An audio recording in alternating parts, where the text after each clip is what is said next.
Agradeço a professora Francis Sodré.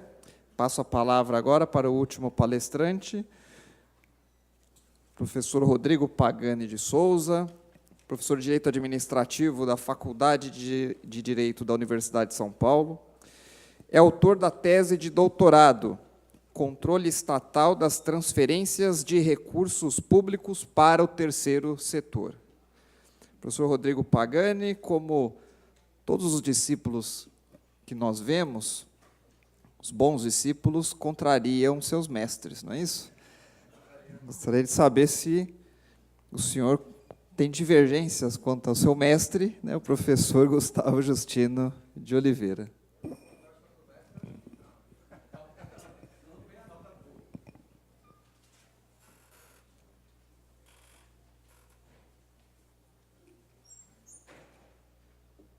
Bom, boa tarde a todos. Me ouvem bem? Não? Será que está? Me ouvem bem? Agora sim, agora sim. Pronto. Obrigado, peço licença para falar daqui, para poder enxergar aí também os slides. Então, em primeiro lugar, queria registrar minha satisfação imensa, em especial agradecer à plateia por estar aqui, né, aguardar o encerramento do evento, depois de um longo dia de debates, de reflexões. Queria agradecer à Assembleia Legislativa, aos membros da comissão, da CPI, em especial aqui na pessoa do Dr. Leonardo, do Instituto Legislativo Paulista, que nos permite este grande exercício de diálogo, né, exercício de cidadania, de poder contribuir aqui com um debate parlamentar tão importante e que, pelo que eu pude perceber até dos colegas professores que já me antecederam, ele pode, inclusive, influenciar o modelo das organizações sociais e o seu futuro no país, né? Então, é com muita honra, com muita alegria, que aceitei o convite e espero poder dialogar um pouco a respeito desse tema com todos os presentes e com todos os que nos assistem aqui por meio da internet, da TV Assembleia, né? Então, cumprimento também minhas colegas de mesa, ouvi com atenção a professora Francis Sodré, a professora Mariana Carreira, o próprio professor Justino, realmente alguém que há muitos anos milita na área do terceiro setor, é meu colega, professor de Direito Administrativo na USP, no Largo São Francisco, e com ele, realmente, há muitos anos, eu pude iniciar esses estudos. Agora, de fato, temos algumas divergências, e, infelizmente, ele não está presente aqui para conversar conosco, mas eu acho que a mesa também poderá contribuir, e os presentes também. Mas, bom, primeira coisa a dizer uma rápida contextualização da minha apresentação, né? Trata-se aqui de discutir a Lei Complementar Paulista 846, né, já tem lá aí os seus 20 anos, né, que, pelas minhas contas, já foi alterado umas 4 vezes e teríamos, se adiante aí uma nova lei complementar, teríamos mais uma grande reforma, essa mais significativa dessa lei, né? Eu, de fato, acredito que o direito ele não resolve tudo, né? Que uma lei ela não é a solução para todos os desafios, mas acho sim, e esta a pequena divergência aí, se é que há verdadeiramente uma divergência dos que me antecederam, eu acho que a legislação pode ser aperfeiçoada. Quer dizer, o direito não resolve tudo, mas há algo a aperfeiçoar na nossa lei. E eu gostaria de apontar alguns aspectos que, na minha modesta opinião, merecem aperfeiçoamento, sim. Em que pese a necessidade de um foco na melhoria dos contratos, na melhoria da prática administrativa, né, da gestão pública e da gestão das próprias organizações sociais. Mas, enfim, essa é a nossa lei, né, a lei paulista. Quero registrar também que me parece que estamos tratando do aperfeiçoamento de uma boa legislação. E aqui uma observação importante. eu não pretendo aqui nem fazer o elogio da lei paulista, nem a crítica da lei paulista, nem o elogio do modelo, nem a crítica do modelo.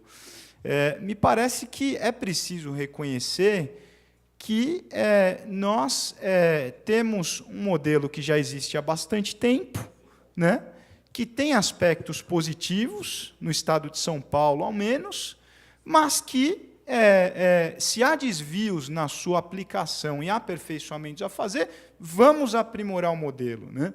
Mas me parece que é um modelo que está posto há bastante tempo e veio para ficar. Pelo menos essa é a minha opinião. Então, se trata de aperfeiçoar algo que já contribuiu bastante para a gestão pública no país, em especial no estado de São Paulo, e vamos combater os desvios, vamos combater a patologia. Mas eu parto de um dado de que o modelo está posto e acho que não há, ao menos no estado de São Paulo, a perspectiva de suprimi-lo e de partirmos para a inexistência de organizações sociais. Não creio que isso vá acontecer, acho que é o caso de aperfeiçoarmos o modelo existente. Portanto, acho que caminha bem a CPI em procurar identificar os desvios e procurar aperfeiçoar a legislação atual. Bom, mas para reformar a legislação, eu acho que é preciso compreendermos exatamente do que se trata, e aqui, me perdoem o tom talvez muito professoral ou conceitual, mas eu dou um passo atrás e, resgatando a teoria das relações do Estado com as entidades do terceiro setor, as entidades privadas sem fins lucrativos, me parece que se trata de uma relação que, essencialmente, envolve duas coisas. De um lado, uma atividade pública de fomento. Então, uma relação jurídica de fomento, de incentivo a organizações que adotem um comportamento desejado pelo direito, que realizem atividades de interesse público, né? Não só na área de saúde, mas nas mais diversas áreas. Então, o Estado, quando se relaciona com associações, com fundações sem fins lucrativos, ele quer incentivar quem é do setor privado e persegue o interesse público. Então, aqui, me distanciando um pouco da questão das OSs, me parece que há um amplo movimento no Brasil, felizmente, a partir da democratização, de valorização do terceiro setor, das entidades sem fins lucrativos que não são Estado, mas fazem o bem, mas perseguem finalidades de interesse público, né? E elas recebem os mais diversos títulos, não só de organização social, mas existem, todos sabemos, as organizações da sociedade civil de interesse público, as OCIPs, né? Existem aquelas qualificadas como de utilidade pública, embora agora a nova legislação federal tenha revogado, né, o título de utilidade pública, ao menos em âmbito federal, mas ainda existem aquelas qualificadas em âmbito municipal, estadual, como de utilidade pública, é o título mais antigo que nós temos no Brasil. Existem as certificadas com SEBAS, Certificado de Entidade Beneficente de Assistência Social, as fundações de apoio, que mais? Que outras qualificações? Na área da cultura, existe uma política federal voltada para as organizações sem fins lucrativos que atuem como pontos de cultura. Enfim, essas certificações, elas servem para o Estado identificar potenciais colaboradoras na execução de tarefas de interesse público, né? E certifica aquelas que têm uma governança boa, que têm uma atuação, do ponto de vista estatal, elogiável, e que merecem, portanto, ser beneficiárias do fomento estatal, do incentivo, do estímulo, como os norte-americanos gostam de dizer, do empurrão, do nudge, né? Elas devem ser empurradas, incentivadas pelo Estado, porque perseguem o interesse público. Ou seja, o Estado não é monopolista da persecução do interesse público. E aqui eu faço minhas as palavras da doutora Mariana Carreira, quando ela dizia, olha, há eficiência também no setor privado, pode haver, né? E o setor privado não é necessariamente egoísta, só pensa em si mesmo, ele pode fazer o bem, pode perseguir o interesse público, e quando o Estado se põe a incentivar esse setor privado, ele está fomentando a iniciativa privada de interesse público. Então, é uma relação de fomento, né? E, de outro lado, é uma relação de controle, né? E, quando eu digo isso, não é o caso aqui hoje, mas, em especial, para uma plateia de ongueiros ou de pessoas que trabalham em ONGs, que reivindicam direitos, às vezes até contra o Estado, né? Dizem, não, o controle estatal sobre as ONGs é inadmissível. E aí eu preciso explicar de que controle estamos falando, né? De fato, é livre no país, felizmente, a associação. Ninguém é obrigado a associar-se ou manter-se associado. É uma garantia constitucional. Está lá inscrita no artigo 5º da Constituição da República. Então, muito importante que as ONGs tenham liberdade para atuar. Agora, quando se fala em controle, é o Estado controlando a si mesmo. É o Estado controlando o fomento estatal. É o Estado controlando para onde vai o dinheiro público. É o Estado controlando o que é feito com o dinheiro público. Então, não se trata de reduzir a autonomia das ONGs, mas sim de controlar o que nós chamamos lá na pós-graduação, na Universidade de São Paulo, a atividade administrativa de fomento. É preciso controlar o fomento estatal. Então, é uma relação de dupla face. De um lado, de empurrão, de incentivo. De outro lado, de controle, para se ter certeza que o fomento é eficaz, que não há desvios, que não há desmandos, que não há abusos, né? Então, é esse o pano de fundo. Bom, tendo isso como pano de fundo, a questão teórica, né, o ponto de vista do direito administrativo, que é a minha especialidade, é onde eu posso contribuir, né, mesmo sabendo que o direito não é tudo, né? Mas a questão que se põe, no fundo, é o que deve ter uma boa política de fomento e controle do fomento, né? Se quisermos simplificar, o que deve conter uma boa política de fomento e controle, né?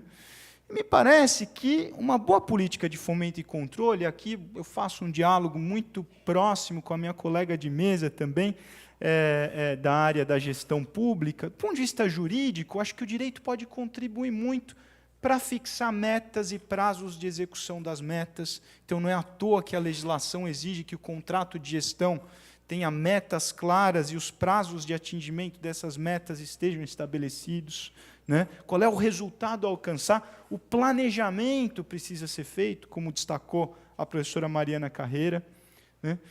Critérios de avaliação do atingimento dessas metas e os parâmetros de controle precisam estar estabelecidos desde o início, né? Os benefícios nas políticas de fomento, né? As entidades do terceiro setor, elas só se põem a executar uma política pública, a colaborar com o Estado, né, se houver algum benefício. Não é totalmente desinteressada a colaboração. Então, os benefícios precisam estar claros desde o início. Com as organizações sociais, é, sobretudo, o repasse de dinheiro público, né? Mas a legislação também prevê aspectos que têm gerado polêmica, mas prevê a possibilidade de cessão de servidores, né, com ônus para a origem, né, com ônus para o próprio poder público, mas é possível ceder servidores, e é possível ceder o uso de bens.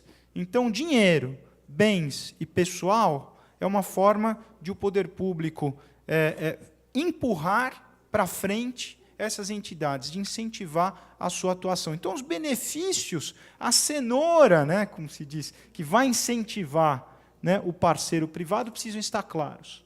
Bom, definir bem qual é o perfil das beneficiárias, das organizações beneficiárias.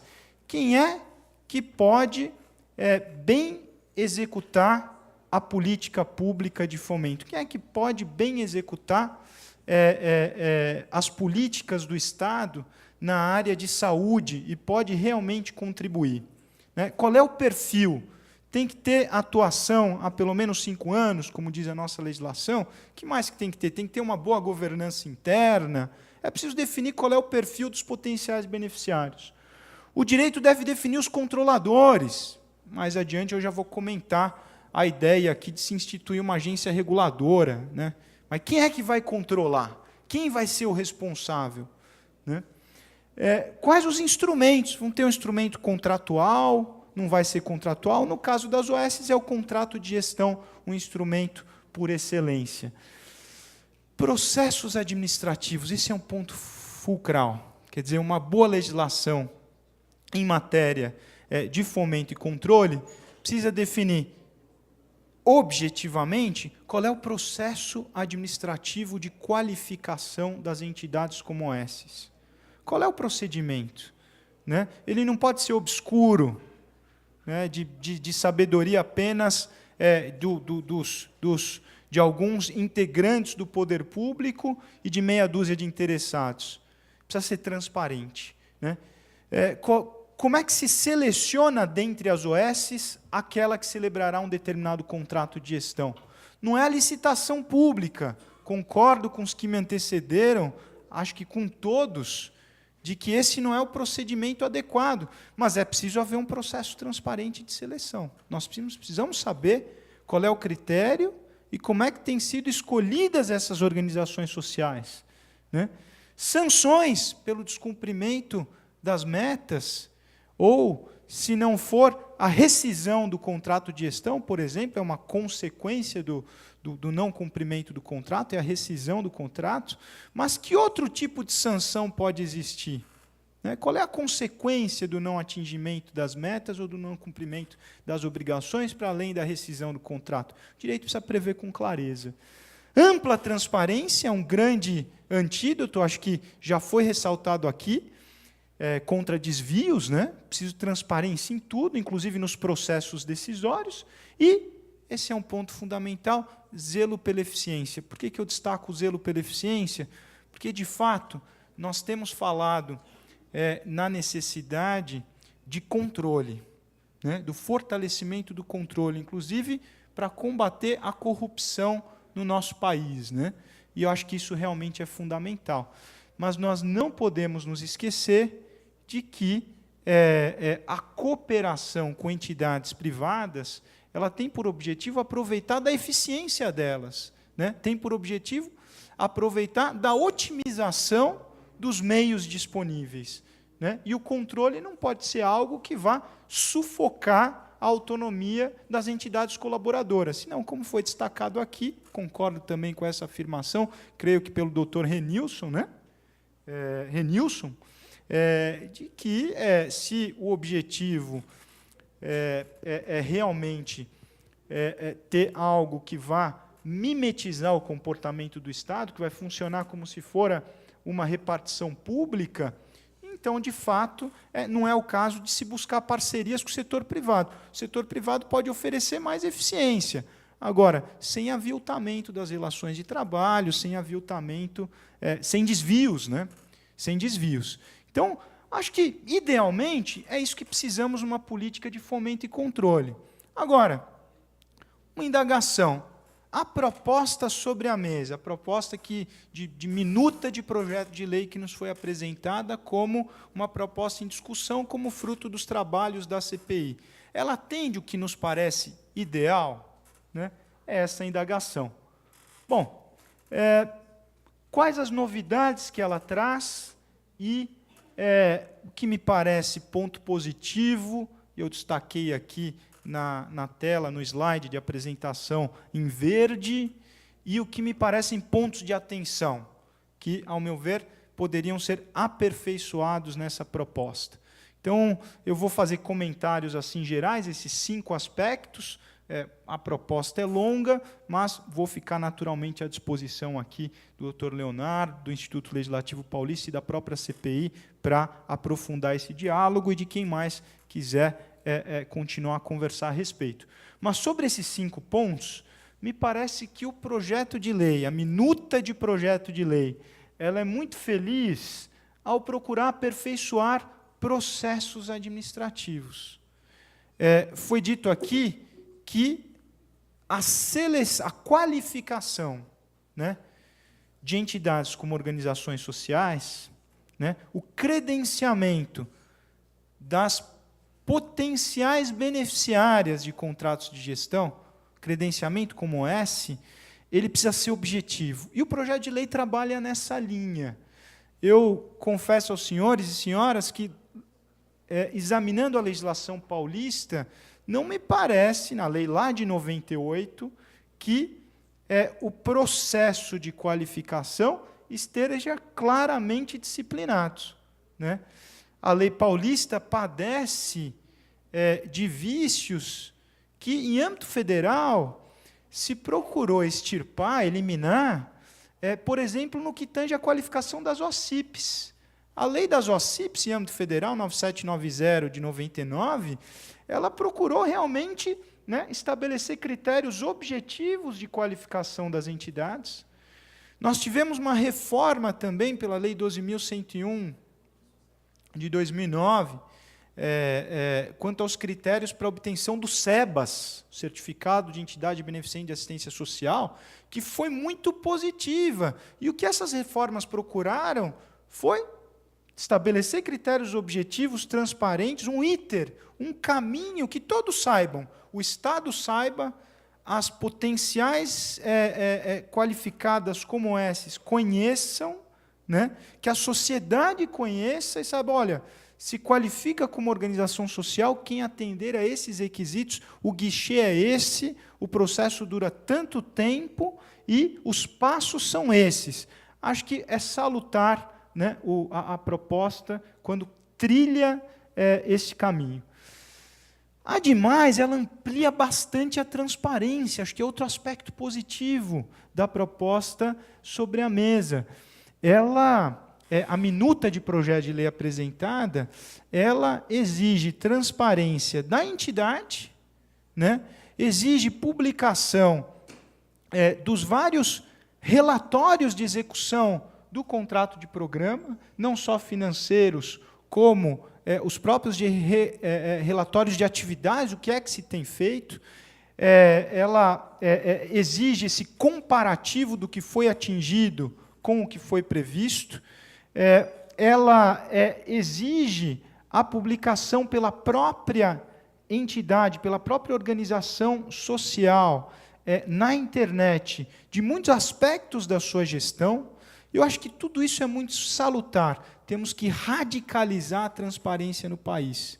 Uma lei de acesso à informação federal, que tem caráter, em boa medida, nacional, ela tem exigido isso, né? Diz que no setor público, a transparência é a regra, o sigilo é a exceção, né?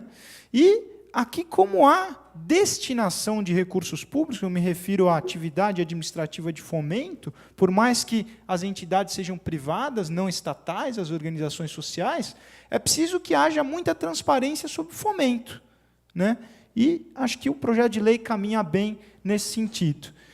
E uma coisa muito interessante que a proposta também traz, acho que é digna de elogio, é o fortalecimento do controle externo, portanto, desta Casa de Leis, das suas comissões, sobre o Poder Executivo e suas relações com as OSs, né? É curioso, vejam, é o controle do controle, né? É o controle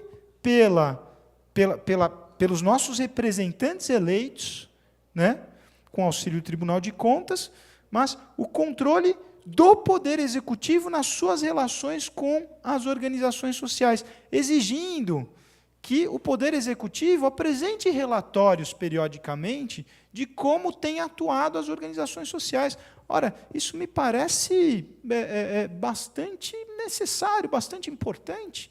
Quer dizer, se o Poder Executivo não os apresentar, os representantes do povo o exigem, né? E, periodicamente, o Poder Executivo tem que consolidar as informações que obtém das organizações sociais e apresentar à sociedade. Como é que apresenta à sociedade? Se dirigindo a essa Casa de Leis. Então, me pareceu muito salutar essa proposta, né? E aí, 2 pontos de atenção. Quer dizer, me parece que, aí, e neste ponto aqui, para dizer que não há apenas divergências, né? Há convergências também com os meus colegas. Aliás, acho que mais convergências. Criação de um novo controlador, agência reguladora. Eu realmente sou cético quanto a essa ideia. Me parece que o que precisamos é realmente de um órgão central de fiscalização e controle, né? Se este órgão será uma agência reguladora, eu tenho minhas dúvidas, porque é preciso se pensar nos custos envolvidos, né? Se criar uma nova autarquia independente para esta finalidade. Me parece que se a questão é realmente de centralizar a fiscalização, inclusive no âmbito do executivo, talvez uma unidade de controle no seio do próprio executivo, ela possa fazer às vezes. A experiência aqui das parcerias público-privadas, no estado de São Paulo e no Brasil afora, em que há unidades de PPP, quer dizer, unidades que concentram a expertise do Estado nessa matéria, e concentram o monitoramento e a fiscalização dos contratos, ela é uma experiência que merece a nossa atenção. Ela pode custar menos para a máquina pública do que uma agência reguladora e atingir o mesmo resultado. Que resultado é? O resultado de criar uma expertise de controle, né? Reunir profissionais altamente capacitados para a fiscalização de contratos complexos, né? E atender, assim, a mesma finalidade. Portanto, eu veria com atenção, seria preciso sopesar aí os custos envolvidos nessa questão de uma agência reguladora e tal. Me parece que podemos fazer o mesmo com menos. E um segundo ponto de atenção, e esse realmente é o maior ponto de atenção, realmente de crítica aqui e ali à proposta apresentada, diz respeito àqueles artigos que impõem limites à gestão interna das organizações sociais. Que tipo de limite? Um deles foi falado aqui. Quer dizer, não me parece que seja a solução submeter os servidores, os funcionários, os empregados, melhor dizendo, da iniciativa privada, né, os empregados dessas organizações sociais, ao limite de teto do funcionalismo público. E nem de a lei começar a estabelecer limites legais para o quanto pode ser gasto com pessoal, o quanto pode ser gasto com outras finalidades. Me parece que aí qual é o pecado? Qual é o pecado original, né? Por mais bem intencionado, e tenho certeza que esse tipo de proposta, né? Me parece que é sufocar a entidade na sua autonomia. Quer dizer, se nós queremos autonomia de quem persegue o interesse público, de quem colabora com o Estado, não podemos, por lei, sufocar essa autonomia. Não podemos, por lei, impedir que decisões sejam tomadas, desde que suficientemente justificadas de maneira transparente, no que tange, por exemplo, a remuneração de pessoal. Então, acho que eu revisitaria o projeto de lei com um olhar muito cauteloso no que tange a essas regras que limitam o poder decisório interno das entidades. Pois bem, indo adiante, então, e já concluindo a minha intervenção, eu gostaria de, diante do exposto, do comparativo, do que seria um modelo ideal, com a proposta, que me parece que tem muitos aspectos dignos de elogio e de encaminhamento, e alguns que merecem algum aperfeiçoamento, gostaria de convidar todos a essa reflexão sobre 4 pontos, né, para caminharmos daqui adiante com base na proposta apresentada.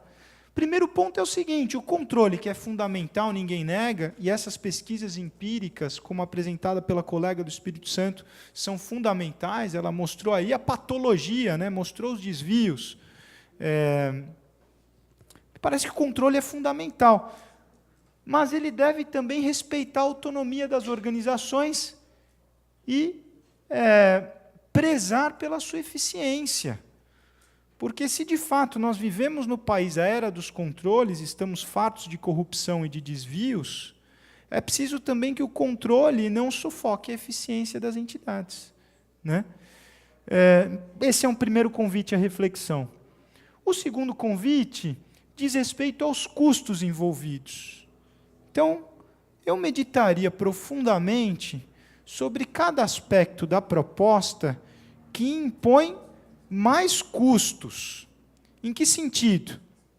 Bom, uma nova agência reguladora, a entidade, ela terá que atender a todos os aspectos de governança corporativa previstos na nova legislação. Quanto custa isso para a entidade, que no final é um custo para o Estado, que vai repassar recursos, e que é um custo para a sociedade? Então, uma preocupação muito forte com os custos. Controles mais sofisticados para combater desvios, eles têm custos. Então, é preciso mensurar adequadamente, equilibrá-los com os benefícios e bem ponderá-los. Temos que evitar os excessos. E aqui eu faço coro aos que me antecederam, pelo menos ao menos nessa tarde, para dizer que é preciso que entendamos melhor o que significa uma gestão por resultados e um controle de resultados. E aí, embora eu acho que uma lei ela pode contribuir, então um aperfeiçoamento da legislação paulista é importante, me parece também que um olhar para os contratos e o que significa uma gestão pública por resultados e um controle por resultados é absolutamente necessário. Eu costumo dizer que as nossas leis têm exigido controle por resultados, né, cada vez mais, é uma tendência. No fim dos anos 90, a lei das OCPs o exigiu, o controle de resultados. A lei das OS também. O que aconteceu em âmbito federal, ao menos, né? As entidades qualificadas como as CIPs, elas não firmaram termos de parceria com o governo federal. Elas continuaram firmando convênio, porque os gestores federais, e as pesquisas têm demonstrado isso no âmbito acadêmico, os gestores federais não sabiam implementar o controle de resultados, né? Sem saber como controlar por resultado, eu vou fazer o controle que é o velho controle de meios, né? Me apresente as notas fiscais dos seus gastos, né? Mas eu não sei ao certo se o que foi prometido ao final foi entregue. Eu só controlo o que foi gasto, né? Com as OCPs em âmbito federal, em grande medida aconteceu isso. Com as OS, bom, nós sabemos, né? Eu posso ter cochilado aí nas minhas contas, mas eu acho que não passam de 10 as OS federais, né? Não passam de 10, não cabem em duas mãos. O modelo das OS ele vingou realmente nos estados, especialmente no estado de São Paulo, especialmente na área de saúde, e daí se disseminou pelo país. Mas, bom, o controle de resultados está prometido há bastante tempo, mas antes de pensar no controle de resultados, acho que precisamos pensar o que é uma administração focada em resultados. Porque se não há parâmetro de controle, não há controle que vá funcionar. Quer dizer, se o parâmetro, que é a clareza do resultado a atingir, ele não estiver claro no contrato, ele não estiver, né, estabelecido no contrato, bom, o que vai acontecer? Vai vir o órgão controlador e vai controlar arbitrariamente. Ele vai dizer, não atingiu, mas deveria ter atingido. Por quê? Porque esse eu acho que é o resultado que deveria acontecer, né? Então, para haver o controle por resultado, é preciso haver o parâmetro fixado com clareza no contrato, as metas com clareza. E como é que se fixam boas metas? Aí entram os estudos e o planejamento de que nos falava a professora, a doutora Mariana Carreira. Quer dizer, nós precisamos, para chegar a bons parâmetros, precisamos planejar adequadamente. Então, antes de pensar no controle de resultados, vamos pensar, enquanto nação, enquanto sociedade paulista, o que significa uma gestão pública focada em resultados. Aí depois podemos pensar em como controlar o alcance ou não desses resultados.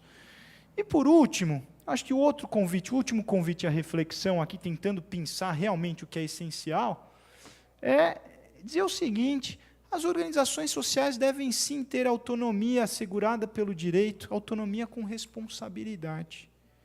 E o que significa essa responsabilidade? Ela me parece que ela se mostra, sobretudo, de duas maneiras: com a motivação robusta das suas decisões e com uma ampla transparência. O que eu quero dizer com isso? Não é por intermédio de leis que digam como deve ser a gestão interna da entidade, que fixem limites de gastos com isso e com aquilo, ou mesmo teto, que nós vamos resolver. É preciso deixá-las agir com autonomia e cobrar o resultado, cobrar transparência, radicalizar na transparência e uma justificativa robusta das decisões tomadas, né? Por que contratar esses e não aqueles profissionais? Por que remunerar desta ou daquela maneira?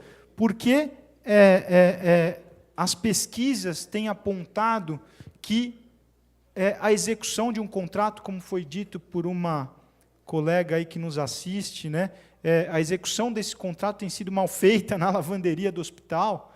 Quer dizer, é preciso cobrar e é preciso exigir motivações adequadas, sob pena de rescisão do contrato, sob pena de punição, previamente estabelecidas e bem pensadas pelo direito. Então, essa questão também que foi apontada aqui do abandono de um contrato, né, por OS, que deixam o poder público refém desse abandono, ela precisa ser equacionada pela legislação também, e me parece que a proposta tem ideias nesse sentido. Então, feito esse convite à reflexão conjunta, e o objetivo, como eu disse de início, é pensarmos juntos, eu faço um balanço de que temos uma proposta importante, uma minuta de proposta importante, que contém avanços, mas precisamos trabalhar ainda para evitar, seja o sufocamento das entidades, com prejuízo muito alto à sua autonomia, seja pensar um pouco melhor essa questão de qual vai ser o órgão no Estado de São Paulo, e o seu formato, né, jurídico, inclusive, o seu custo, né, que vai concentrar essa expertise na fiscalização dessas entidades, né, que significa, sobretudo, uma fiscalização do próprio Estado. É o Estado controlando o fomento, controlando a atividade administrativa de fomento, controlando a si mesmo. Muito obrigado. Eu deixo aqui aos colegas os meus contatos, e fico à disposição não só para perguntas agora na sequência, mas para eventual colaboração futura, seja com esta CPI, seja com quem se interessar aí na sua atividade cotidiana. Muito obrigado.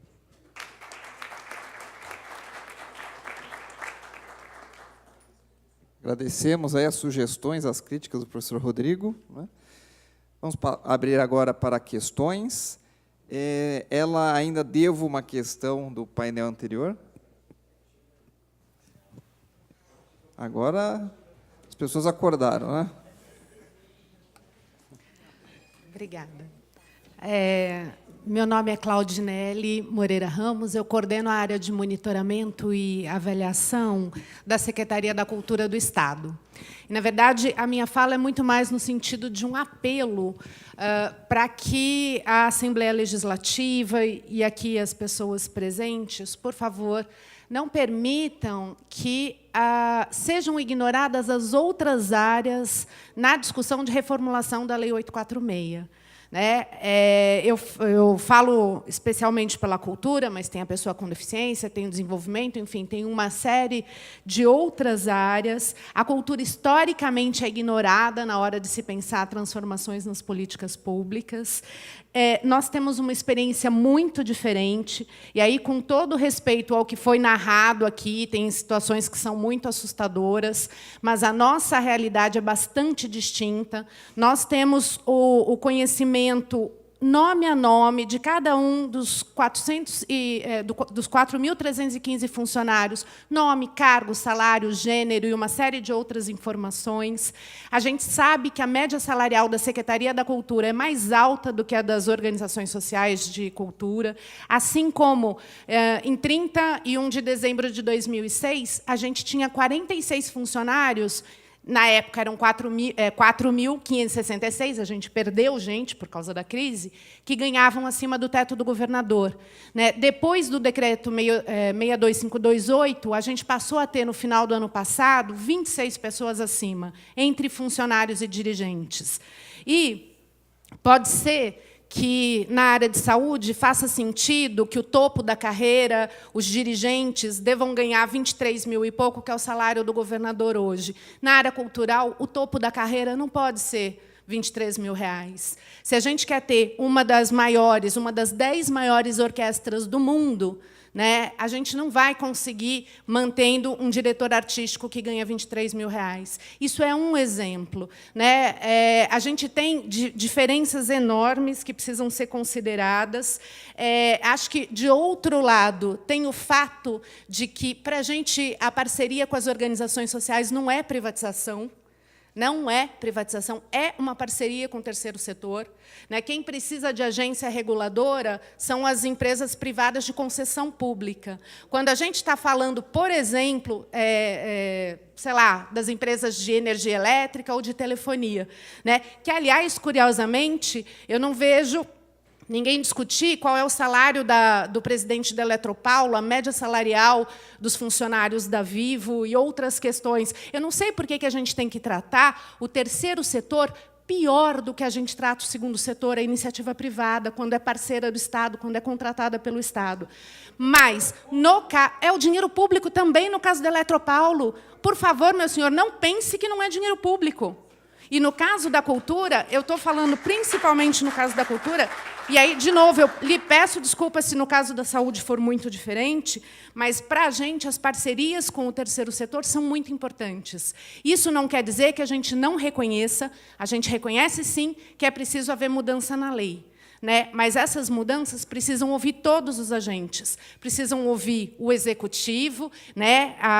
Aqui eu falo pela Secretaria da Cultura, tem a Secretaria da Saúde, tem as outras pastas, preciso ouvir o Tribunal de Contas, que tem realizado um excelente trabalho, né, com as equipes das diretorias de fiscalização. Enfim, é isso. E se nada disso convencer, olha, eu digo que a gente, até 2015, tinha projetos nas OS de cultura que faziam atividades de arte e cultura dentro de hospitais. E as nossas pesquisas indicam que os pacientes se recuperavam mais rápido, melhor, com mais alegria, e quem morria, porque muitos deles eram terminais, tinham mais qualidade de vida até o último momento.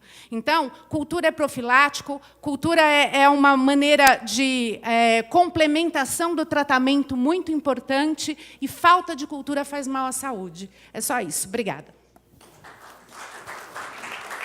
Tinha mais uma mulher aqui. Bom, agradecer. Qual que é o seu nome? Claudineia. Vamos ouvir a outra pergunta, depois nós responderemos. Só alertar viu, Claudineia? Claudinelli. Todos os agentes foram convidados, não todos, né, mas os agentes representativos foram convidados, e o executivo, os órgãos de controle, já foram também ouvidos na CPI.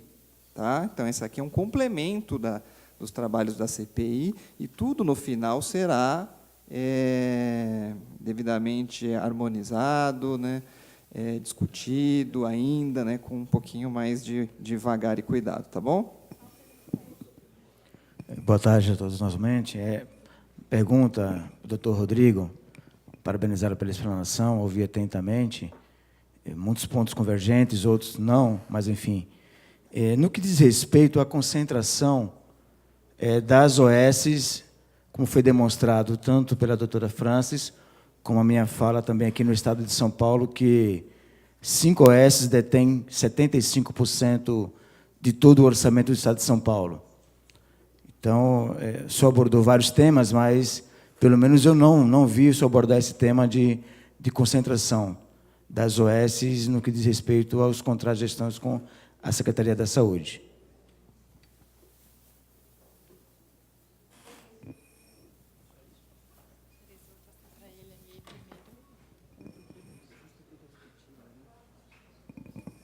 Pode passar o próximo, por favor? Às vezes tem questões repetidas, então a gente já responde aí em bloco. Bom, boa tarde a todas e todos. Me apresentar, Laura Vieira, Conselho Municipal de Saúde de Ribeirão Pires, Conselho Estadual de Saúde de São Paulo, diretor de saúde da FACESP, Movimento Comunitário.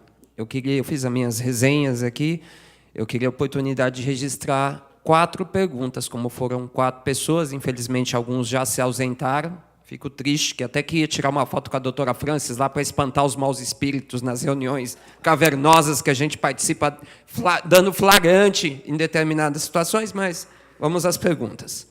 A primeira vai para a professora Mariana Carreira. Nós, enquanto usuários do Sistema Único de Saúde, nós temos alguns direitos estabelecidos tanto na legislação quanto também na Carta de Direitos dos Usuários do SUS. Aí eu gostaria de saber como, através desse processo de organização social, ter a garantia do vínculo da relação médico-paciente profissional de atenção à saúde para comigo, usuário do Sistema Único de Saúde. Inclusive, essa questão, como eu estava conversando com a minha amiga Emília aqui do COSENS, ela está sendo elevada à Procuradoria Federal da República em razão de não haver o vínculo dentro da saúde mental. São os vários cenários que nós detectamos, em especial no nosso território lá. E denúncia de pacientes, tá? A segunda pergunta vai... É pena que a doutora Francis foi embora. Na verdade, não seria bem uma pergunta. Nós gostaríamos de ter acesso à pesquisa... Gostaríamos de ter acesso à pesquisa a qual ela realizou. Eu acho que é de suma importância para que a gente tivesse fundamento técnico para a tomada de decisões. Tanto acho que a CPI deve ter acesso a esses trabalhos, quanto nós também, enquanto instância de controle social do Estado. Controle social esse da função administrativa do Estado, a qual eu defendo. Tá? Não é um controle externo. Passando para a terceira pergunta, que seria para o doutor Rodrigo Pagani. Eu ouvi muito, não só do doutor, quanto de demais palestrantes aqui, se falar de um controle do executivo, um controle externo. Eu vejo a manifestação de interesses do legislativo a ter um controle também sobre esses processos de organização social, seja lá o que for.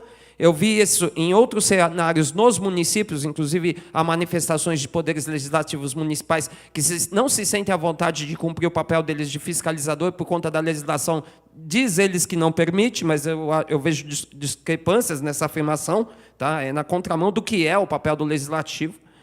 Mas vamos lá. Controle executivo, para a nossa concepção, e o que nós defendemos, é o controle social da função administrativa do Estado. E digo mais, defendo também que haja uma reforma do judiciário para a cidadania com controle social. Defendo isso há mais de 12 anos. Né? Determinadas situações absurdas que nos deparamos hoje em dia no cenário nacional não estariam assim se a gente fizesse essa lição de casa há 12 anos que eu tenho recomendado essa questão. Tá? Essa é a realidade.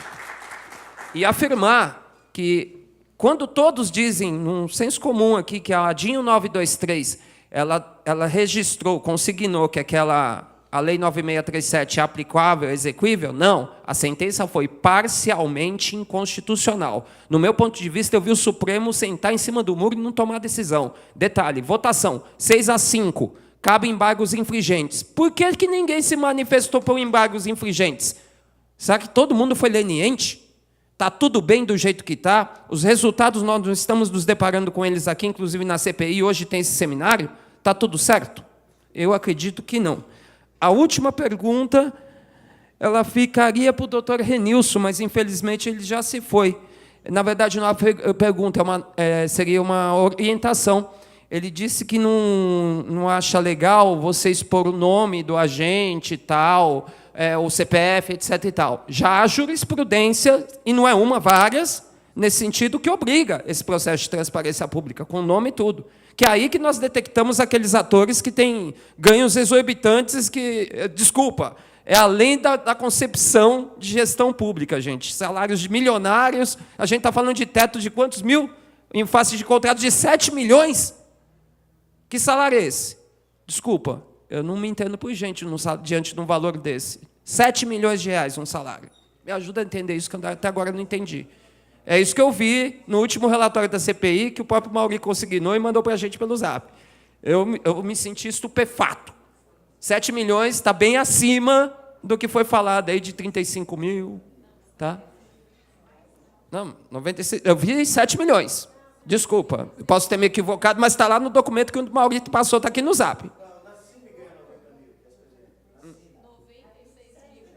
A gente estava falando, vamos abrir OS, eu vou abrir OS, nem utilidade pública, que a Lesp aprova utilidade pública fantasma. Inclusive, a gente teve uma Santa Casa Fantasma. Aliás, de santo a gente não quer mais se deparar com nada. Vou abrir um centro de Umbanda, mãe menininha, do Patuá, lá para prestar serviço para a saúde e ganhar dinheiro. Me desculpa, mas é isso que a gente precisa consignar, porque é interessante economicamente. Não é atenção à saúde pública.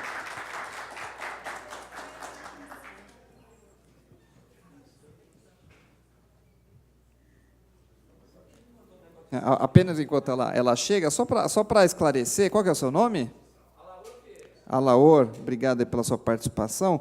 A professora Francis precisou sair, tá? Porque, por causa do horário do voo, inclusive, registrar que nenhum dos convidados foi pago para comparecer, tá? O que reforça ainda mais os nossos agradecimentos e o espírito social colaborativo, né? De muitos, se não de todos, tá? Mas também não seria justo, né, que a professora Francis, que estava com uma agenda apertadíssima, viesse. Então, obviamente, o voo dela foi comprado pela Assembleia. Mas só isso, tá bom?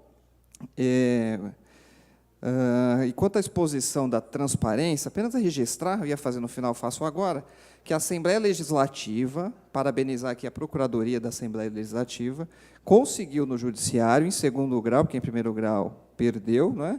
A possibilidade, então, de divulgação, né, da remuneração, pelo menos de informar a CPI, no primeiro momento, a remuneração dos salários pagos aos dirigentes empregados das organizações sociais, que vai aí ao encontro da sua... Sim, está ótimo. Obrigado. Viu? Próxima questão.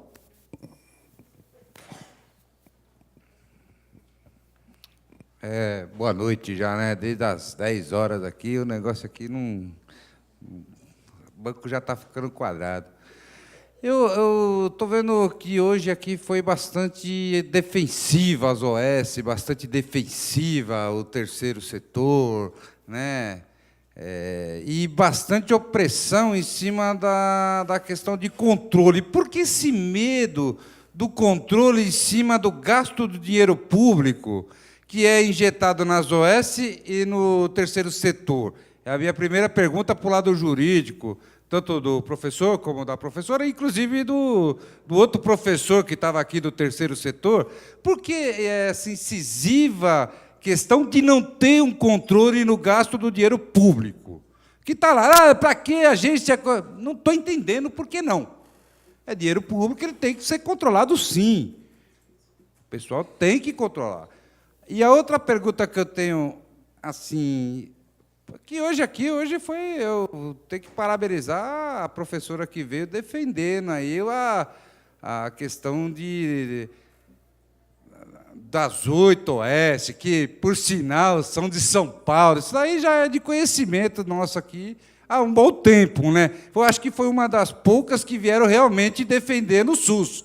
E o outro rapaz que veio falando do SUS, que até então só tenho ouvido falar em OS e terceiro setor, e que o dinheiro é do SUS, não é do governo, não é do SUS, é do povo, é dinheiro público. Eu gostaria de saber por que o medo de fiscalizar essas empresas e por que é que ninguém falou nada que só tem 10 empresas, sendo 8 de São Paulo, nessa mesa hoje. Se é que estão defendendo uma política... Oeste, eu não sou contra o Oeste. Eu sou a favor do povo, da saúde, independente do jeito que ela venha para o povo. Mas do jeito que ela está terceirizando, quarteirizando e quinteirizando os serviços de saúde. Porque uma empresa que, quando você pega um OS, ela pega primeiro, ela terceiriza o setor logístico, esse setor logístico quarteiriza a questão transporte, tá? Isso acontece hoje dentro do sistema. E aí quinteiriza o transporte, isso é um absurdo. Trata-se a saúde como se fosse um caminhão de pedra, areia, cimento, tijolo. É gente. Isso daqui, nós não estamos falando do mercadinho da esquina, nós estamos falando de ser humano. Agora, hoje aqui foi tratado como se fosse administração do mercadinho da esquina. Gostaria de saber do jurídico, dessa questão toda. O que defendem, afinal?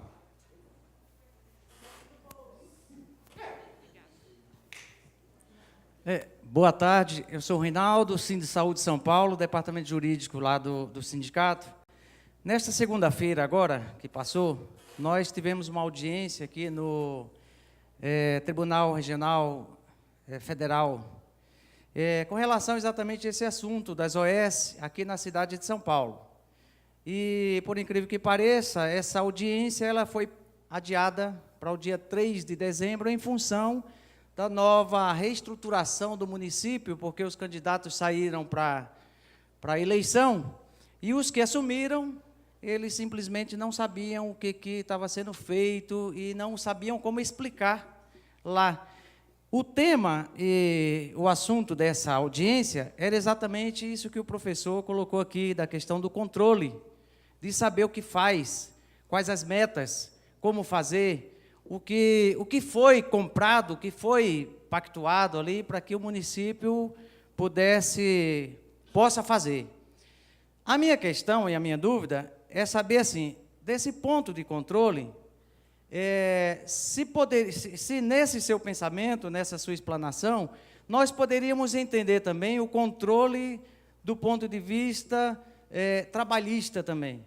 Então, os sindicatos que ali exigem, que fiscalizam, que acompanham, que um dos exemplos que nós levamos nessa audiência é a questão da alta rotatividade da mão de obra.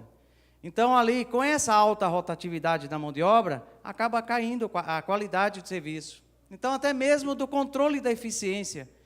E a minha questão é essa, se os sindicatos também estão dentro desse plano, para que possam acompanhar, fiscalizar e também oferecer ali propostas, que nós levamos propostas, né? Propostas de cursos, propostas de uma fiscalização. Nós temos no Estado de São Paulo o exemplo para os trabalhadores da administração direta, a criação da CONSAT, que para os trabalhadores seletistas a gente pode entender isso como CIPA, né? Comissão Preventiva. A CONSAT ela é mais ampla, que ela vem ali fiscalizando, ela vem levantando dados, e nós temos dados, por exemplo, na área da saúde tem um alto índice de suicídio, depressão, em função exatamente dessa rotatividade, porque acaba sobrecarregando os mais velhos que estão ficando, e a consequência são muitas doenças. E, às vezes, as doenças levam trabalhadores lá na área fim, UTI, centro cirúrgico, que acabam trabalhando doentes e não tem quem faça essa fiscalização. Então, a minha questão é nesse ponto aí do controle.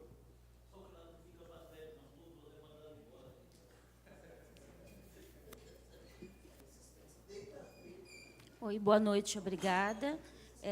Eu sou Ione, sou servidora municipal do Centro de Referência em Saúde do Trabalhador, da Coordenadoria Leste. E a pergunta que eu gostaria de primeiro agradecer o espaço. A gente está aqui desde de manhã e foi um debate muito rico. E a minha pergunta é muito parecida com a do colega. É assim, eu sou solidária aos funcionários da UES. Eu vim de uma UES, minha unidade entrou OS e nós fomos convidados a sair. Eu sou servidora municipal e nós passamos por um período de sofrimento, passamos ainda alguns colegas, né? E lá em Itaquera, 90% das unidades são OS, ficando apenas poucas das diretas. E eu sou muito solidária a toda a questão que foi colocada, ao sofrimento do funcionário que trabalha na OS, que tudo isso que vocês explanaram é real, o funcionário sofre, eles são submetidos a muito assédio, assim como nós também. E acho que o que faltou apenas, do meu ponto de vista, foi um olhar também para o funcionalismo público, porque, diante de toda essa situação, o funcionalismo público foi sucateado, nós fomos convidados, execrados de nossas unidades, e eu acho que, dentro da proposta da mesa, vocês poderiam solicitar um estudo também sobre o funcionalismo e como essa questão dos recursos humanos para ser tratada com um pouco mais de carinho, porque há um índice muito grande no Centro de Referência de Trabalhadores de todo o Estado, de funcionários oriundos de questões de assédio, além das doenças do trabalho, que são muitas, né? As mudanças da Previdência, as novas leis trabalhistas trazem muitos funcionários, ex-funcionários doentes, mas a questão do assédio é a mais grave do nosso ponto de vista. Eu queria convidar quem pudesse observar os trabalhos dos Centros de Referência de Saúde do Trabalhador. Nós temos lá trabalhos, temos índices, para que vocês, se puderem também, acrescentar no vosso estudo para a gente melhorar essa questão. Só isso. Obrigada.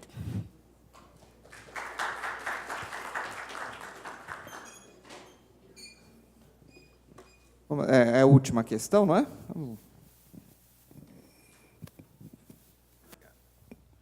Bom, boa tarde, meu nome é Kleber, eu sou funcionário de uma organização social e sou contador também. Só para introduzir a pergunta para o doutor Rodrigo, a questão dos CNPJs, né? Um dos colegas colocou por que tem tanto CNPJ. A resposta é simples, porque a Receita Federal exige que, para cada estabelecimento de saúde, você tenha um CNPJ aberto, né? A lei das OS exige que você tenha um balanço auditado, etc., e você precisa recolher os impostos naquele município que você está localizado. A gente tem um colega aqui do Ministério do Trabalho que sabe bem disso, que as OS elas são obrigadas a abrir 50 ou 100 CNPJ, se necessário for. Para introduzir, a minha pergunta era para a professora Francis também, mas eu acho que o professor Rodrigo, né, ele pode me responder. Se a lei da OS, tanto estadual quanto federal, permite a qualificação dessas empresas privadas, permite que elas firmem um contrato e permita que os estados, as secretarias de saúde de qualquer estado brasileiro contrate essa organização social, que mal tem dessas empresas prestarem serviços em 2, 3 estados brasileiros, que seja 5 ou as 7 maiores, ou as 7 melhores, ou as 7 mais bem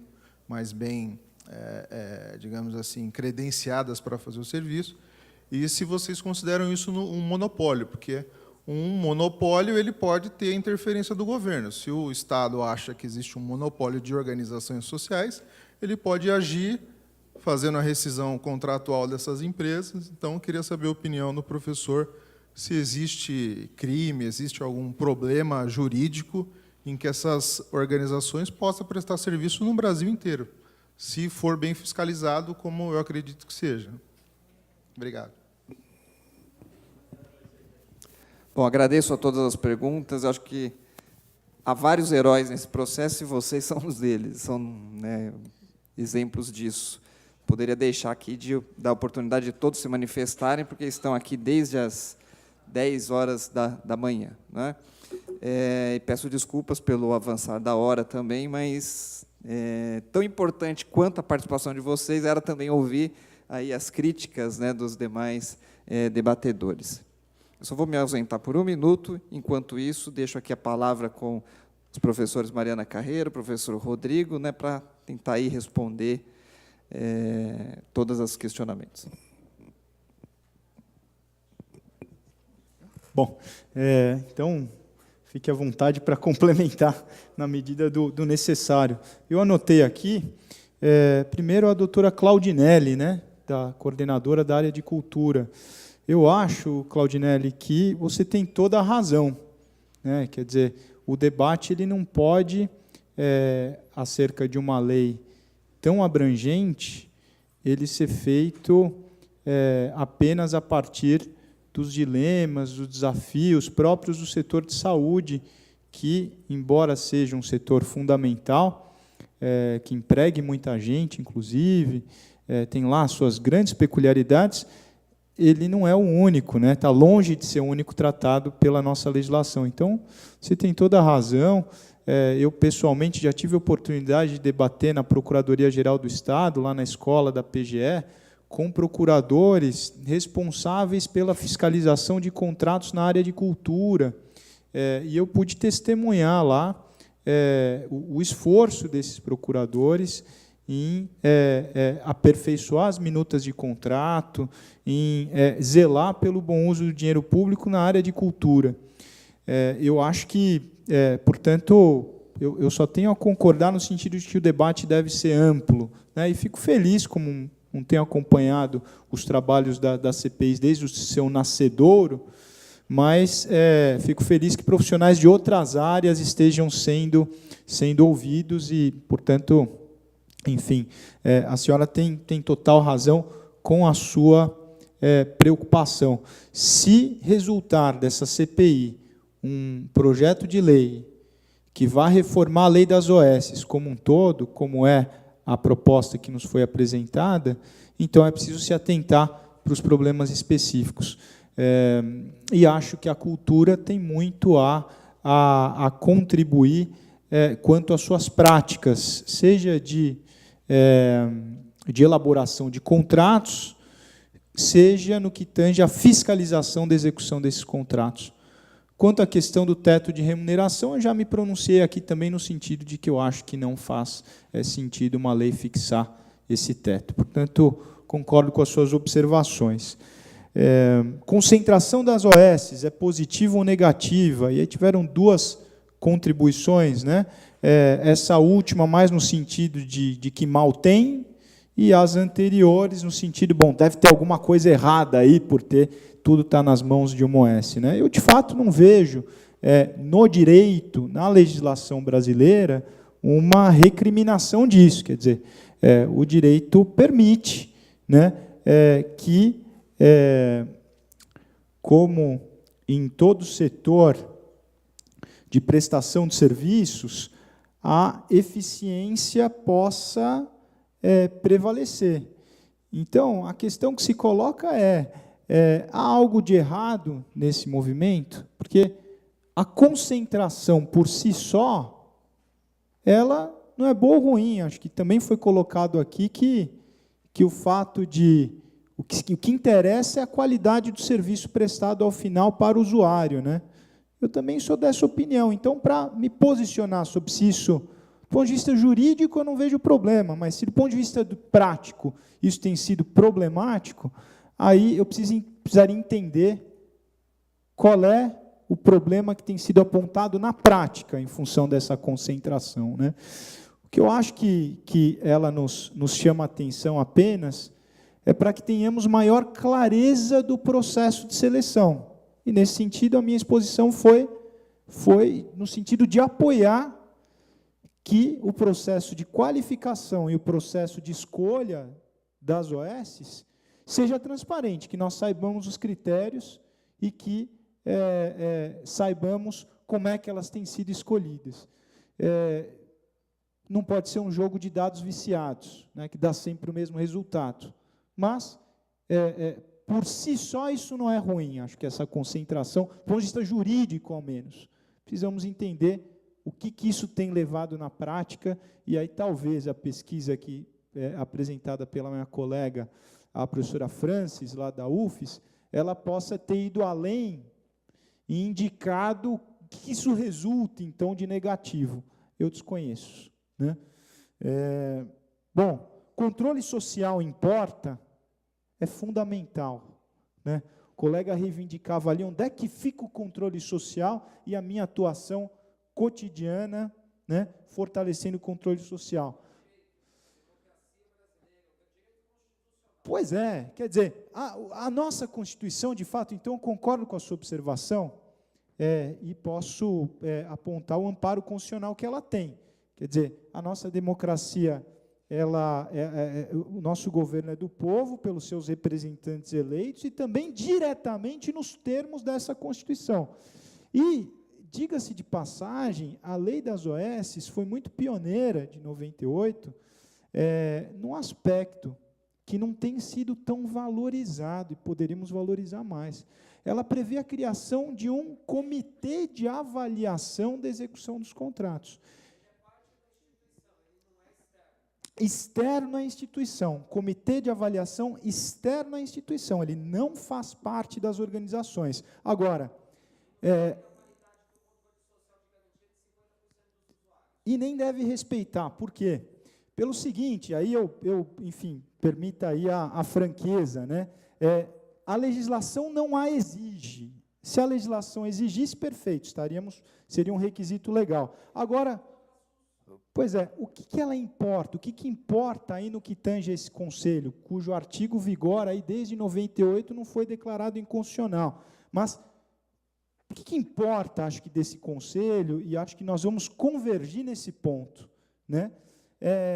Há que contar com profissionais de notória especialização na área de atuação das OS. Não é uma grande novidade na administração pública brasileira a existência de conselhos de políticas públicas, né? Nós conhecemos. E boa parte desses conselhos, o que nos preocupa, de uma maneira geral, não só no tema das OS, claro, o modo de seleção dos seus participantes. Não pode ser a esposa do prefeito, o marido da prefeita, o parente do agente público. Não pode ser assim, né? Agora, e também há um risco no controle social apenas por meio de conselhos, de cooptação do conselho, né? Então, eu não desconheço esses problemas, mas me parece que a sua previsão, pioneira em grande medida na lei das organizações sociais, é importantíssima, e nós precisamos valorizá-lo. E nessa linha do controle social, a transparência que se quer radicalizar, ela ajuda, e aí eu respondo ao colega lá, diretor jurídico lá do sindicato, né? Qual sindicato, senhor? Sindicato de Saúde. Bom, como é que o sindicato pode contribuir? Bom, a partir do momento que a nossa legislação radicalize na transparência, e eu concordo com a posição do colega aqui, que diz que precisa divulgar os dados e tal, acho importantíssimo. A nossa lei de acesso à informação vai na linha de que é preciso divulgar os dados onde haja dinheiro público, né? Perfeito. Exato. Exato. Quer dizer, não, eu fico com uma só. Eu fico com a Constituição Federal, artigo 5º, ele diz lá que é preciso divulgar essas informações. Então, o controle, por meio da transparência do sindicato, acho que ele é fundamental. Quer dizer, embora a lei das OS tenha dito que vai haver um comitê de avaliação, qualquer cidadão é parte legítima para denunciar qualquer irregularidade aos órgãos de controle. Eu acho que a transparência ela pode ajudar a que conheçamos, de maneira que, quando o senhor diz assim, haveria uma reunião em que nós tomaríamos conhecimento das metas e do que foi atingido ou não, quer dizer, isso é para nós conhecermos de casa, pela internet, né? Do trabalho, não é preciso de uma reunião para isso, né?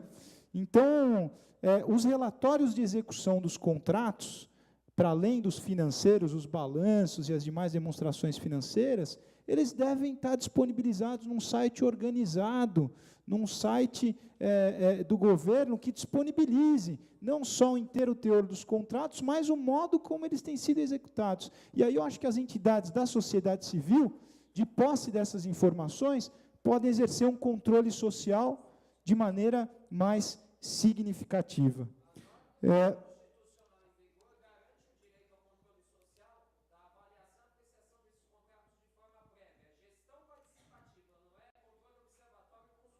Pois é, mas é nessa linha.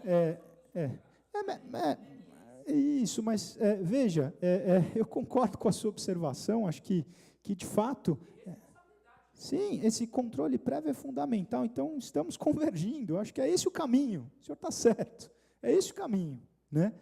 O que eu disse apenas é que a legislação ela já previa instrumentos e nós precisamos bem empregá-los, precisamos estar de olho em como é que isso tem sido feito. Né? E a proposta aqui, ela procura radicalizá-los, o que me pareceu positivo. Não sei se o que mais que se me escapa alguma coisa aqui. Oi? Não, a observação do colega contador, eu acho que de fato está respondida. Realmente, por favor, aí, se me escapa alguma coisa, me avisem, mas... acho que uma importante, algo que foi falado. Por que tanto medo do controle? Não é isso? Que foi a colocação. Olha, eu não tenho medo do controle. Eu acho o controle fundamental num Estado democrático de direito. Eu tenho medo do abuso do controle. Né? Então, se nós... Pois é. Então, vamos lá. Vamos uma reflexão aqui importante para nós sobre o controle da gestão pública no país. Né? Nós temos Tribunal de Contas, nós temos Sistema de Controle Interno, nós temos Advocacia Pública, nós temos controle social, ao menos previsto, né? Nós temos... Não, deixa eu só concluir. Nós temos uma série de órgãos responsáveis pelo controle. Né? E, mesmo assim, tem havido uma série de desvios, não é isso? Mesmo assim, tem apontado desvios. Então, me parece que o controle feito de maneira mais inteligente, de maneira focada em resultados, né? É o controle que tende a gerar mais resultados para a população.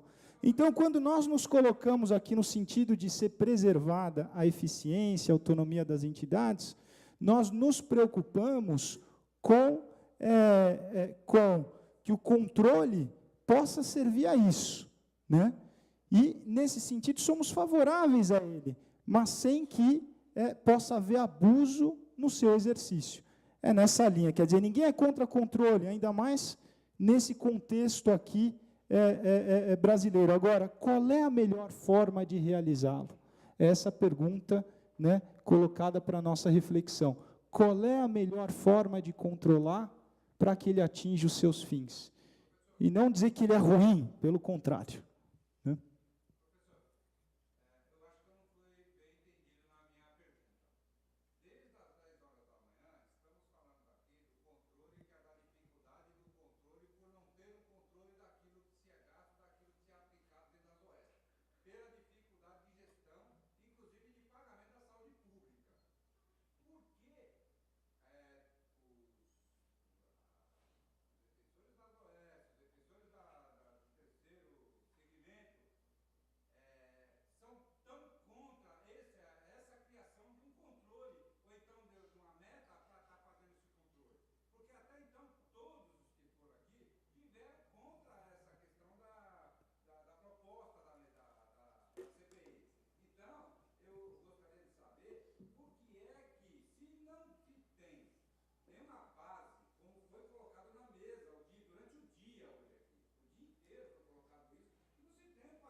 Bom, deixa eu só fazer uma pequena intervenção. Primeiro, esclarecer para quem nos assiste pela TV Assembleia, que esse microfone eles não puderam acompanhar, a réplica, né, dos participantes, né, cinge-se aí a questão ainda da preocupação, do receio de controle. Eu preciso agora fazer um esclarecimento, né, porque, ao decorrer do trabalho, muitos culpados apareceram, né, e quando eu acho que, na verdade, o culpado sou eu, né, porque fui eu que, de certa forma, conduzi, organizei todo esse formato, esse evento. E eu quero, então, aí, sim, com direito ao contraditório, é o que eu vou fazê-lo, né, apesar de eu não ter sido convidado para debater hoje, né. O primeiro aspecto é o seguinte: é muito difícil, eu me coloco no lugar dos debatedores, porque eu não debato aqui, debato em outros ambientes. E é muito complicado você debater algo que você não soube o porquê dele existir, de como chegou até lá, não é? Então, se os experts, nós pudemos observar isso, eles quase que mantiveram o mesmo entendimento, talvez seja porque eles não participaram da CPI. Eles não participaram dos trabalhos da CPI. E foi nesse espírito que eu pedi para a TV Assembleia produzir um vídeo demonstrando alguns pontos do que foi discutido na TV Assembleia, para tentar diminuir essa distância, né? Porque eles se debruçaram sobre um texto, sobre alguns pontos, mas não acompanharam. Mas a questão do vídeo... Não, isso, vamos lá. Isso. Isso, vamos lá. Vamos lá, eu vou reproduzir a indignação de vocês. Não foi só de vocês, muitos questionaram a questão do vídeo ser tendencioso, né? Mas aí também, de novo, eu preciso aqui também chamar a culpa para mim, se é que eu tive culpa, não é? E por quê? Porque a CPI, ela não é uma sessão solene, não é uma sessão de homenagem. A CPI ela investiga problemas e denúncias. As pessoas não denunciaram bom atendimento para a CPI. Ninguém disse que não existe, não é? Porque não queremos resolver os bons problemas. Isso é por isso que vocês estão aqui, que os representantes das organizações sociais estão aqui, porque muitos debatedores defenderam o modelo das organizações sociais, não é? O vídeo foi numa tentativa de diminuir esse distanciamento que os debatedores tinham dos problemas tratados na CPI, né? Então, é importante esclarecer que o vídeo não é... Isso. O vídeo não é... Talvez tenha sido infeliz, concordo, a gente poderia ter mostrado, né? É uma crítica positiva, poderíamos ter mostrado no outro vídeo também dizendo que há boas práticas. Só um mas parêntese. Alguns debatedores aqui fizeram o dever de casa e acompanharam a CPI, tá, gente? Também não foi todo mundo que ficou só no projeto de lei. Eu, por exemplo, acompanhei tudo da CPI. Então, eu não vim para aqui só no projeto de lei. E só para exemplificar, uma questão que foi aqui, acho que por todos, unanimidade na mesa, refutada, é agência. Agora, a agência, ela era um exemplo na lei para resolver um problema que foi levantado na CPI e que todos os órgãos de controle, direta ou sistematicamente, individual sistematicamente, disseram: ninguém, tecnicamente, exerce o controle nas organizações sociais. Né? A Secretaria de Saúde disse que até um ponto ela não vai, não é? O Tribunal de Contas disse que até um ponto ele não vai, e não é que esses órgãos de controle não estejam cumprindo com as suas funções. Vamos discutir até se estão ou não, mas isso é o trabalho da CPI. O que eles disseram é que há uma lacuna até normativa de quem realmente chega e investiga tecnicamente, quem controla tecnicamente, não é? E não é só social. Social ele é outro aspecto, mas também tem o controle técnico, não é? O controle técnico precisa ser resolvido. E aí eu vi aqui calmamente, né, a questão do custo da agência reguladora. Ora, não precisa ser uma agência reguladora com 1.000 funcionários. Se for com 5, eu acho que hoje já supre uma necessidade que não há. Ah, mas por que então melhora o controle feito pela administração direta? Aí nós temos um outro problema, que é a mudança de governo. Muda governo, muda partido, muda ali os funcionários. O que nós precisamos? Nós precisamos dar aí uma certa estabilidade a esse órgão de controle, como há em outros órgãos de controle. E o único modelo pensado de estabilidade, né, de diminuição de ingerência, não é que não há, ninguém vive aqui no mundo ideal, né, de diminuição de ingerência do mercado ou de outros interesses, nesse órgão de controle é o de conferir maior autonomia. Eu também, como sou professor de direito administrativo, sei que, se quisermos dar autonomia a um órgão de controle, no âmbito da administração do Poder Executivo, nós precisamos aí, criar na administração indireta. É por isso que falamos aí numa agência reguladora, que nada mais é do que uma autarquia. Se é o melhor ou o pior sistema, é por isso que estamos aqui discutindo. O custo também tem que ser discutido, né? Inclusive, você pode até remanejar funcionários, você não precisa necessariamente criar. Hã? Mas é isso, né? Eu precisava fazer esclarecimento até para prestigiar também, de certa forma, e isentar de culpa, né, e os deputados da CPI, da TV Assembleia e até mesmo os debatedores, porque, de certa forma, eles se debruçaram, né, sobre pontos muito específicos.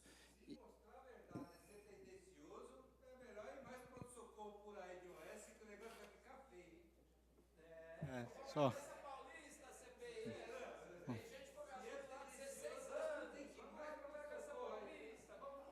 Pergunto. Gente, vamos só tentar manter, porque o pessoal que está assistindo pela TV não acompanha, né, essas discussões paralelas. Então, por favor, para... Só uma palavra. Bom, pergunta ao presidente aqui, se posso fazer só uma observação aqui ainda. Eu acho que, de fato, doutor Leonardo, acho que há uma ideia aí muito salutar, e é preciso se pensar no modo de se atingi-la, né, que resulta dos trabalhos também da comissão, que é a identificação da necessidade de um órgão, seja ele uma agência reguladora, uma autarquia em regime especial, seja ele alguma outra figura na administração, focada na fiscalização da execução desses contratos. Então, eu gostaria de registrar que eu endosso essa ideia, essa perspectiva de um olhar, de um corpo de funcionários públicos, experto no tema e capaz de acompanhar a execução desses contratos. Acho que o modo de fazer isso é um trabalho a ser ainda debatido, os custos, etc., mas convergimos nesse ponto. É preciso haver um órgão focado nessa fiscalização, né?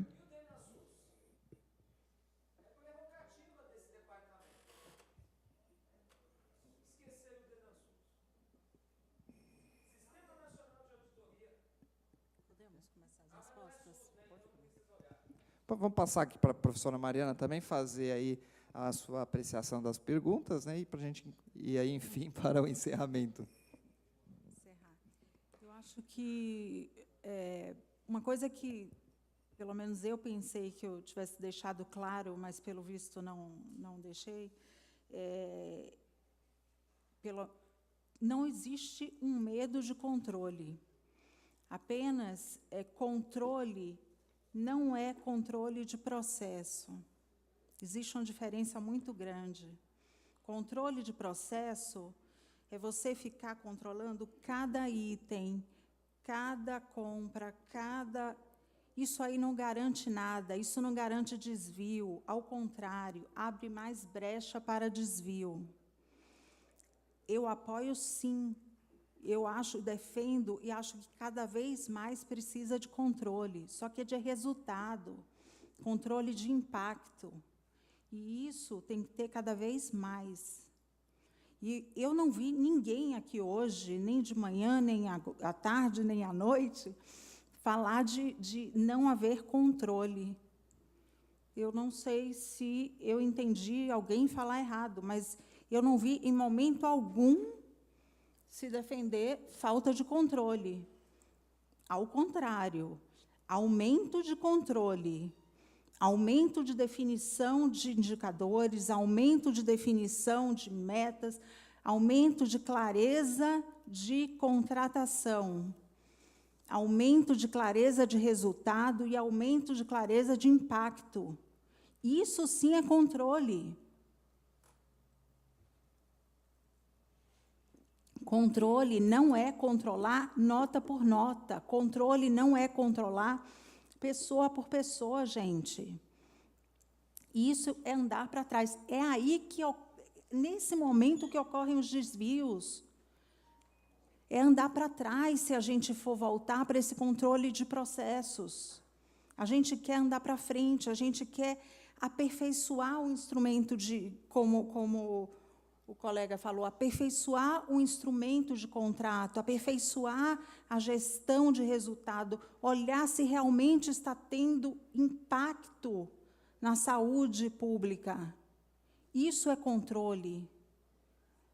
Eu não tenho medo de controle. Eu acho, ao contrário, eu estimulo e tem que ter. Temos que aprimorar esse controle. Eu acho que esse é um ponto principal que temos que deixar claro aqui. Em relação a... Ninguém falou de SUS, ninguém falou... Eu queria só... A Ione falou de assédio, transição da administração direta para a OS, ninguém falou do SUS. Essa é a culpa do doutor Leonardo, que pautou nossos assuntos. A gente poderia passar o dia inteiro aqui falando do SUS, mas a gente não pôde discutir, né, o SUS como um todo. A gente veio aqui para discutir o projeto de lei e discutir questões bem específicas do projeto de lei de OS, por isso que nós não discutimos o SUS como um todo, redes de atenção ou coisas do tipo, mas estou super aberta e podem me chamar, que eu adoro discutir isso. Tá? Então, já falei dos controles, falei do... Não acho que a mesa foi tendenciosa. Eu acho que aqui nós temos pesquisadores, temos professores, sem nenhuma... É a nossa forma de pesquisa. Não acho que nós viemos para cá desinformados sobre o que está por trás desse debate. Eu acho que é realmente a visão que nós temos da modalidade, é a visão que nós temos da legislação, no caso dos advogados, e, no meu caso, da gestão, através da modalidade de organização social. Pesquiso isso há bastante tempo, e essa é realmente a minha visão, e não é uma visão romântica da situação. Conheço bastante a situação das organizações sociais, pesquiso bastante, não só das organizações sociais, como também da gestão direta. Então, eu acho que não foi uma visão romântica e situacional, sabe? Assim, só do documento em si. Mas eu acho que foi uma visão do todo. Do todo mesmo. A gente olhou o todo e falo por mim, falo por alguns professores que estavam aqui hoje também, que eu conheço bastante, que a gente discute bastante a parte legal da saúde. Que mais? Em relação ao problema de uma organização social assumir mais de um serviço fora de São Paulo, eu também acho, eu estou super interessada em conhecer essa pesquisa da Universidade do Espírito Santo, mas não conheço. Eu quero até ver o que se compararam bananas com bananas, porque isso é muito importante. o quanto é difícil. E quanto à relação de uma organização social assumir mais de uma instituição, assumir instituições fora de São Paulo, como o professor, quem entende do direito, falou que não tem um impedimento legal, eu falo em relação à gestão.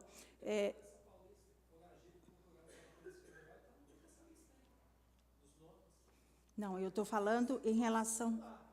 Então, eu tenho muito mais preocupação em relação a uma organização social sem know-how assumir a gestão de um estabelecimento do que uma organização social que tenha expertise, que tenha conhecimento, que traga eficiência, eficácia, efetividade para um estabelecimento assumir mais de uma instituição.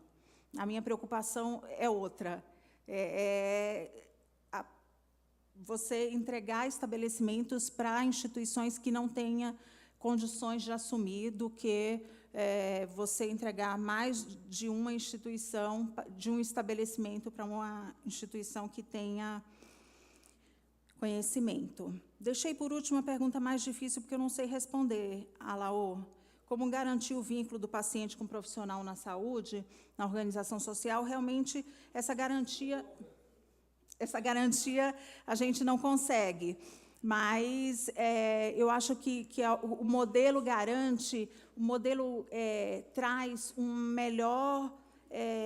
melhores, em muitas situações, condições de trabalho melhores para esse profissional exercer esse atendimento ao paciente. Isso já é um avanço.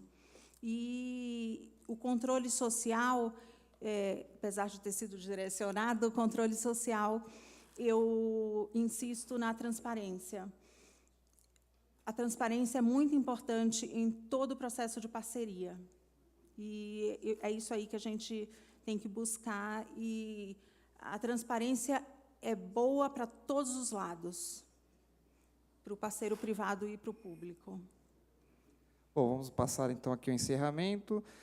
Vamos tentar pedir aí todos os documentos que foram solicitados, né, material, inclusive essa citada aqui por muitas pessoas, a pesquisa da UFES.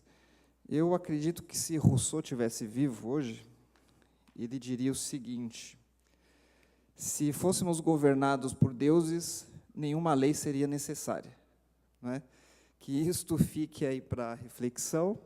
Agradeço muito a todos que colaboraram aqui com o evento, desde o pessoal do ILP, não é? A Thaís, a Nina, a Bia e todos os demais funcionários, a quem ajudou na CPI, né, que é a doutora Rosibel e a doutora Patrícia, que estava aqui, também os assessores ali do Carlos Neder, né, muito obrigado, e, entre outros assessores, a TV Assembleia, que fez um trabalho aí técnico, né, muito bom, está até agora transmitindo, fez programas com os debatedores, a vocês aí, heróis, né, que estão aqui desde as 10h30 da manhã, aos debatedores, muito obrigado.